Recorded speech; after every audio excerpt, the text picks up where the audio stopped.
নমস্কাৰ বন্ধুসকল, মোৰ ইউটিউব চেনেল আসাম ভনিতাছ ভিলেজ কিচেনলৈ আপোনালোকক স্বাগতম জনালোঁ। আজি মই আপোনালোকলৈ এটি মহুৰা পিঠাৰ ৰেচিপি লৈ আহিছোঁ। বলক তেনেহ'লে বেছি দেৰি নকৰি ভিডিঅ'টোলৈ আগবাঢ়ো।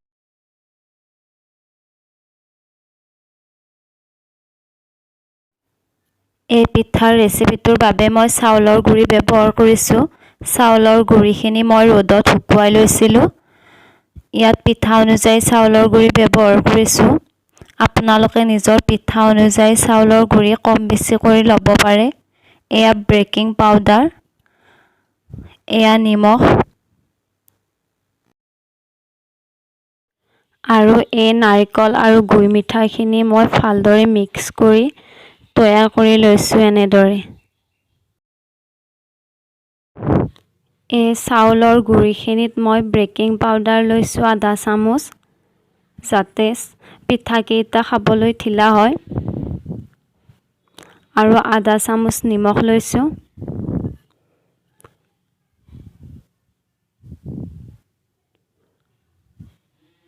এতিয়া ভালদৰে মিক্স কৰি ল'ম।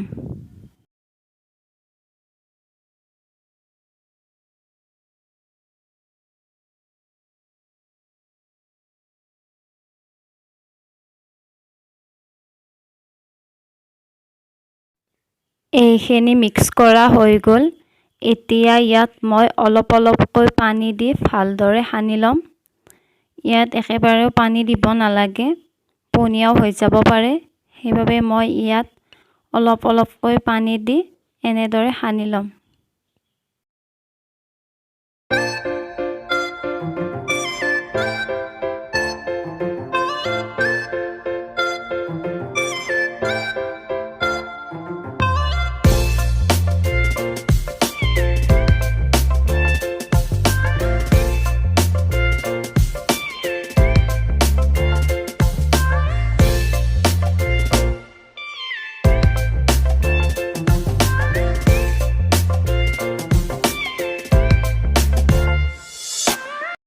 এই পিঠাগুড়িখিনি ইমানলৈকে সানিলেই হ'ল।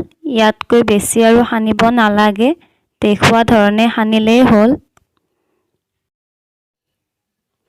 এতিয়া ইয়াৰ পৰা এটা লাৰুৰ জোখাৰে লৈ তাক চেপেটা কৰি লাহে লাহে ঘূৰাই ঘূৰাই চেপেটা কৰি গোল কৰি ল'লেই হ'ল। ভিতৰখিনি ভিডিঅ'ত দেখুওৱা ধৰণে কৰিলেই হ'ল। এতিয়া ইয়াত মই অকণমান আগতে সানি থোৱা গুড় আৰু নাৰিকলৰ মিশ্ৰণখিনি ইয়াত এনেদৰে এতিয়া দি লৈছোঁ। এনেদৰে দুই চাইডটো জইন কৰি লাহে লাহে টিপি তাক হাতৰ তলুৱাখনেৰে ঘূৰাই মহুৰাৰ দৰে আকৃতি দিবলৈ চেষ্টা কৰিছোঁ।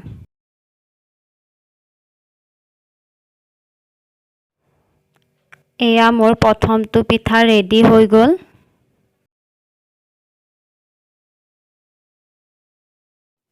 দেখুওৱা ধৰণে মই এনেদৰে বাকীকেইটা পিঠাও তৈয়াৰ কৰি ল'ম।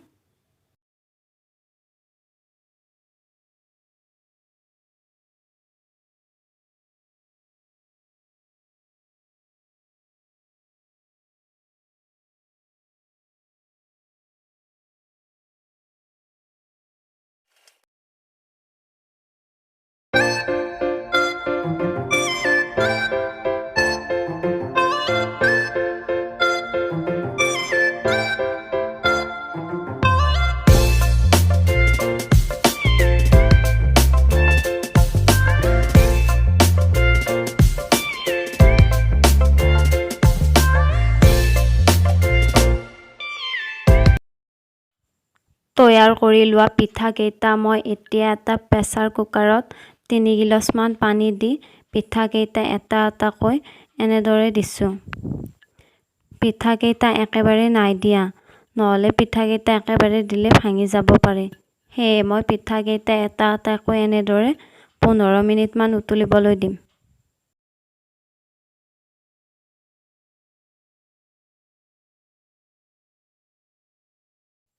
এয়া মোৰ পিঠাকেইটা ৰেডি হৈ গ'ল।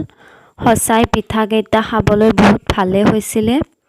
হয়তো এই ৰেচিপিটো বহুতে ট্ৰাই কৰি পাইছে যিসকলে নাই পোৱা এবাৰ ট্ৰাই কৰি চাব পাৰিব